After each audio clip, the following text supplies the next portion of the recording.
네, 이어서 보훈정책 관련 토론이 있겠습니다. 토론은 국가보훈처 이상은 제대군인 정책과장께서 진행해 주시겠습니다. 안녕하십니까. 토론 진행을 맡은 국가보훈처 제대군인 정책과장 이상은입니다. 오늘 토론은 보훈문화 확산을 위한 보훈 패러다임 전환을 주제로 하여 보훈 가족과 민간 전문가분들을 모시고 진행하도록 하겠습니다. 먼저 한강 투신 실종자 소색 중 순직하신 고 유재국 경위님의 배우자 이꽃님님께서 나와 계십니다. 보훈 대상자로서 보훈 정책이 나아가야 할 방향에 대해서 한 말씀 부탁드립니다. 네, 안녕하십니까. 저는 3살 된 아들을 홀로 키우고 있는 고 유재국 경위의 배우자 이꽃님입니다. 곧 있으면 저희 남편 순직 3주기가 돌아옵니다. 3년이 흘렀지만 남겨진 가족들은 여전히 힘이 듭니다. 남편의 사고 충격으로 인해 아프게 태어난 아이를 홀로 키우면서 아빠의 빈자리를 저 혼자 채워나가는 것이 여간 힘든 일이 아니었습니다. 그간 보훈처의 지원으로 인해 경제적인 도움은 받았지만 남편의 사고로 인해 헤집어진 저의 내면은 치유받지 못했습니다. 무엇보다도 힘듦을 함께 헤쳐나갈 사람 없이 혼자 남겨졌다는 것에 대한 정서적 고립과 외로움이 가장 힘들었습니다. 그렇기에 이번 보훈처에서 유족의 정서적 치유를 목적으로 한 히어로즈 패밀리 프로그램을 권유받았을 때 정말 반가운 마음이 들었습니다. 히어로즈 패밀리를 통해 저와 비슷한 상황에 놓인 다른 유족들과 교류하기도 하고 민간 단체의 도움을 받으면서 혼자가 아니라는 위안을 얻었습니다. 특히 얼마 전 크리스마스 때 저희 집에 방문하신 보훈 산타 할아버지를 만나 좋아하는 아이를 보니 저 또한 행복했고 국가가 우리 가족을 깊이 생각해주고 있구나 하는 심적인 위안을 받았습니다. 유가족의 마음을 진심으로 이해하고 응원해주는 프로그램에 직접 참여하면서 이제는 보훈이 단순한 물질적인 보상뿐만 아니라 남아있는 가족들을 정서적으로 지원하고 많이 신경 써주심에 감사했고 앞으로도 더 세심하게 고려해 주시면 좋겠다는 생각이 들었습니다. 마지막으로 저의 가장 큰 바람은 저희 아이가 커서 아빠의 부재를 원망하지 않고 아빠를 타인을 먼저 생각하다 돌아가신 영웅으로 기억하고 자긍심을 느꼈으면 좋겠다는 것입니다. 아이가 아빠를 자랑스러워할 수 있도록 정부가 나서서 공동체를 위한 헌신의 가치가 존중받을 수 있는 사회를 만들어주셨으면 감사하겠습니다.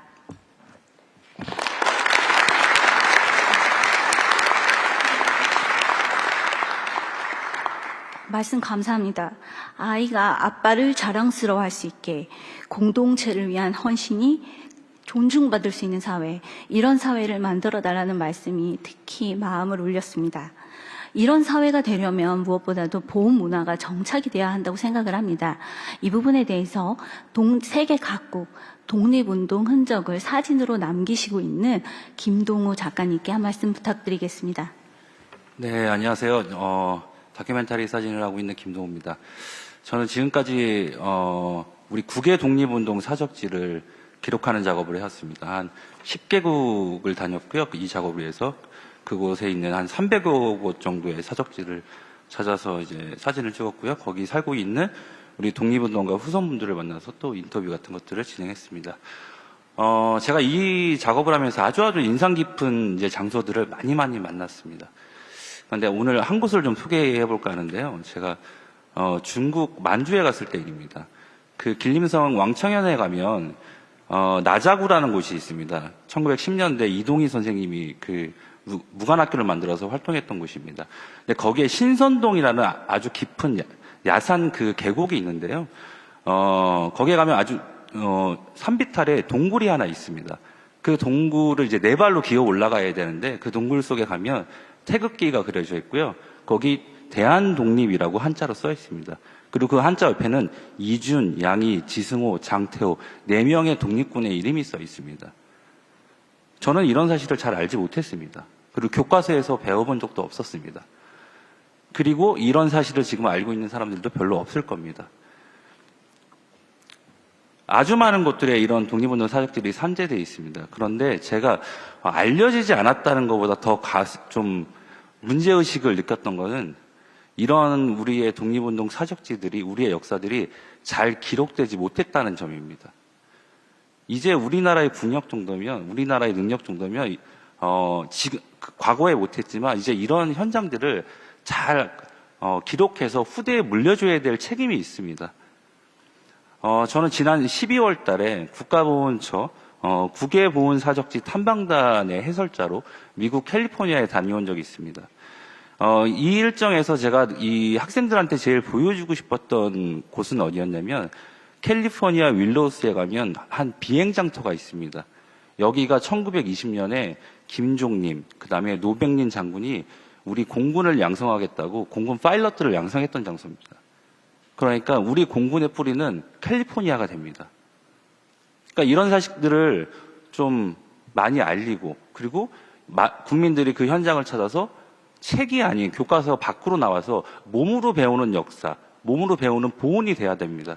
그래야지만 기억과 기억을 전수해서 보훈이라는 가치를 다음 세대로 이어줄 수가 있습니다.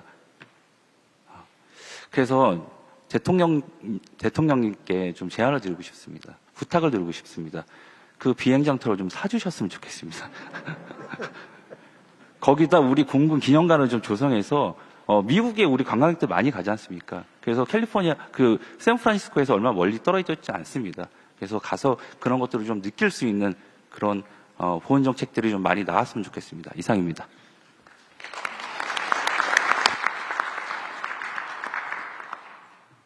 네, 체험에서 우러나온 생생한 말씀 감사합니다. 다음은 한국보훈학회장이자 보훈의료혁신위원으로 활동하고 계신 이호근 교수님께서 보훈문화 확산을 위한 보훈 대상자 예우 패러다임의 혁신 방향에 대해서 간략하게 설명해 주시겠습니다. 네, 안녕하십니까. 청주대학 교수 이호근입니다. 보훈이 그동안은 그 생계보장적인 역할을 수행하다 보니 보훈을 그저 하나의 사회복지로 생각하는 사람들이 많았습니다. 그래서 이런 인식과 상황 속에선 국가유공자에 대한 존경과 예우를 강조하다 하더라도 국가유공자가 진정 존경과 예우의 대상이 되기는 어려웠다고 볼 수가 있습니다. 지금 대한민국은 그 세계 10위권의 선진국으로 부상했습니다. 이제는 정신적 기반을 갖춘 보훈 선진국이 진정한 선진국이지 않을까 이런 생각을 합니다. 따라서 선진국의 위상에 걸맞는 보훈체계의 혁신이 필요하다고 생각합니다. 보훈은 시혜가 아니라 헌신에 대한 예우라는 것을 국민들에게 보여주고 인식시켜줄 필요가 있을 것입니다. 유공자의 국가에 대한 희생에 합당한 고품격의 보훈 체계가 구축되어야 하고 국민들도 국가에 대한 희생의 가치와 중요성을 느끼고 그분들에게 존경하는 문화가 조성될 수 있을 것이라 이렇게 생각을 합니다. 그리고 그 실천의 그 첫발이 유공자에 대한 의료 서비스의 예우에서 시작할 것입니다.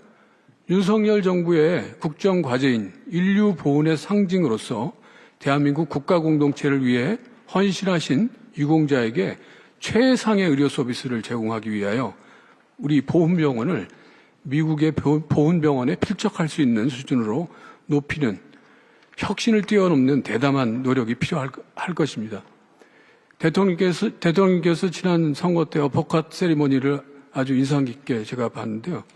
그것은 이 대담한 혁신을 하자는 그런 상징성이 그 안에 담겨 있지 않나 이런 생각을 합니다.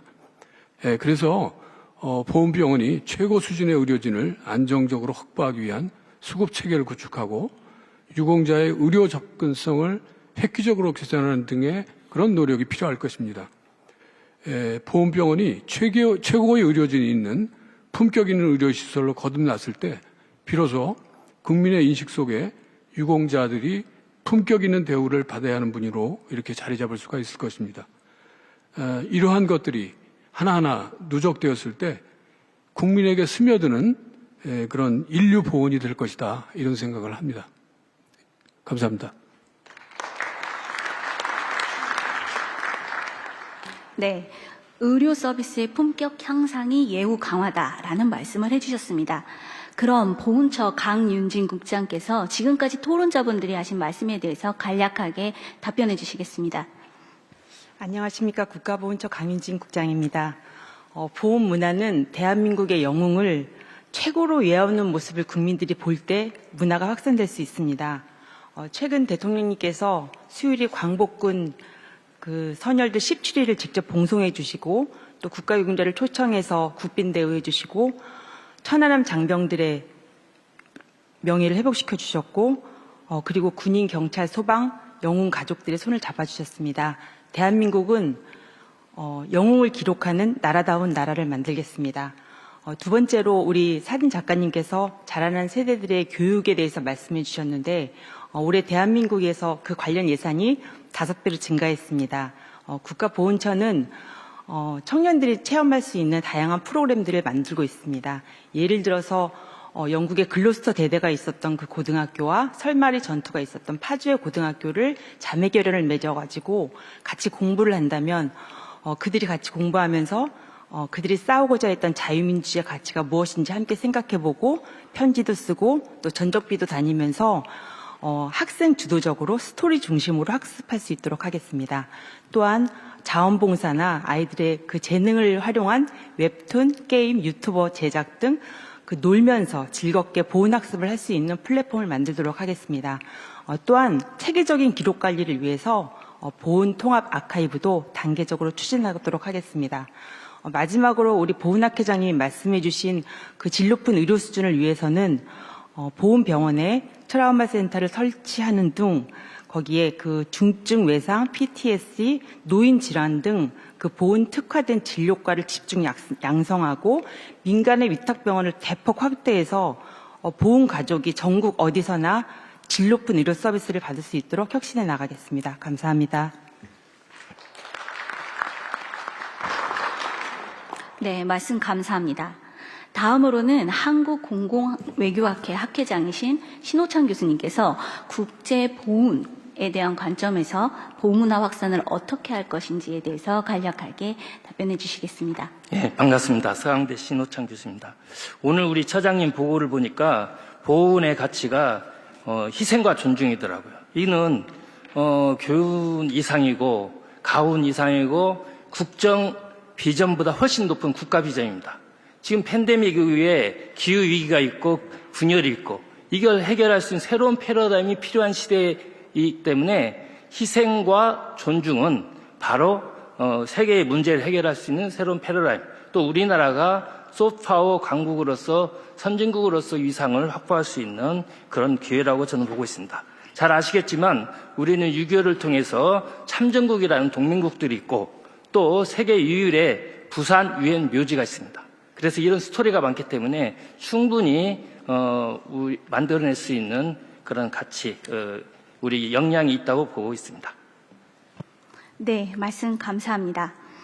보훈문화 확산을 위해서는 국가유상자에 대한 보상이라는 것을 넘어서서 새로운 역할의 보훈을 모색해야 할 것입니다.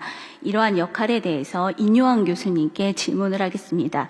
인요한 교수님께서는 조부와 부친께서 각각 독립유공자 그리고 유엔 참전용사시고 본인께서는 5.18 민주화운동 때 통역을 하신 3대가 바야흐로 보훈 명문가라고 할 수 있는데요. 이에 대해서 의견 좀 부탁드리겠습니다.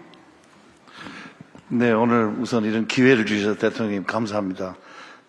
호남 지역에서 4대 후손으로 살아온 외국인이고 10년 이상 이제 자랑스럽게 대한민국 특별 기활에서 주민등록증을 가지고 다니는 사람입니다. 대한민국의 일본의 독립을 이끌어내기 위해서 노력해서 희생한 분, 또 6.25 전쟁 때 우리를 전쟁 중에 지켜주신 그 귀한 분들, 또 베트남에서 너무너무 희생을 많이 하고 돌아온 군인들, 그다음에 민주투사, 이런 종목이 우리 보훈의 중심이라고 저는 생각합니다. 근데 남녀노소 진보와 보수 할 것 없이 대한민국에서 지금 하나가 될 수 있는 어떤 자리가 많지 않습니다. 그래서 보훈을 통해서 우리가 모든 다른 생각을 내려놓고 우리가 이렇게 하나가 될 수 있는, 더 나아가서 저희 집안의 할아버지나 저희 아버지나 외국인이 또 국가 독립을 돕고 외국인이 6.25 때 우리를 도운 사람들도 기억을 반드시 해야 될 겁니다. 대한민국이 이제요 7대 강국입니다. 이 가난하고 어려운 나라가 아닙니다. 그래서 그 대한민국 이 굉장히 강하게졌는데 지금 대한민국을 봤을 때 제일 안타까운 거는 보수와 진보, 뭐 양극화, 쓸데없는 소모전이 대한민국에서 많이 일어나고 있는 것 같아요. 그래서 우리가 이 보훈을 통해서 이 공통 분모를 통해서 우리가 하나가 될 수 있는 너무 소중한 이런 길이고 도구라고 저는 생각합니다. 이를 위해서는 대한민국에서 국가를 위해 희생한 분들 존경하고 예우하는 문화가 전속이 됐으면 참 좋겠습니다. 이제는 대통령님 왜 보훈처를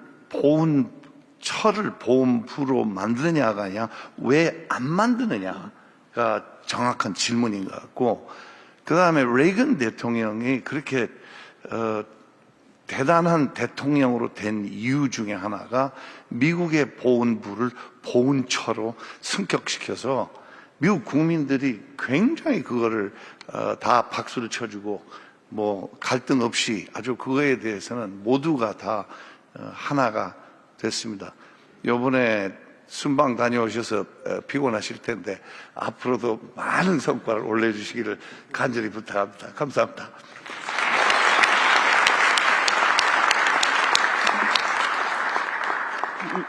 말씀 감사합니다. 보훈이 앞으로는 국민 통합을 위한 역할을 해야 된다.